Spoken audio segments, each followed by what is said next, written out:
তারপর নিজে নিজেকেই একদিন বুঝলাম, আসলে ভালোবাসাটাই সবকিছু না। ভালোবাসা থেকে বেশি গুরুত্বপূর্ণ যারে আমি ভালোবাসি সে আমার ভালোবাসা কিনা, সে আমার চায় কিনা। মন থেকে কোনো জিনিস চাইলেই সে জিনিস মিলাইতে আনার লাইগা বলি পুরো দুনিয়া সাহায্য করে। তবে আমার বেলায় কি হলো, তার উল্টোটা। সে তো আর আমার চায় নাই, সে তো আর আমার ভালোবাসে নাই। তাকে ছাড়া তো এখন বেশ দিব্যি আছি, ভালো আছি, বেঁচে আছি। ক্ষত কখনোই পুরোপুরি মুছে যায় না। হঠাৎ কোনো ঝিরঝিরে বৃষ্টির সন্ধ্যায় অথবা জোছনা গলা রাত্রিতে এইসব ক্ষত মাথা নাড়া দিয়ে ওঠে, চোখ ঝাপসা হয়ে আসে।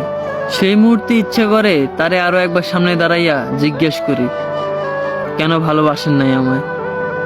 আমি কি এতই খারাপ? কেন থেকে গেলেন না? কি অপরাধ ছিল আমায়? আমি কি সত্যি ভালোবাসার যোগ্য না? আমি কি সত্যি ভালোবাসার মতো মানুষ না?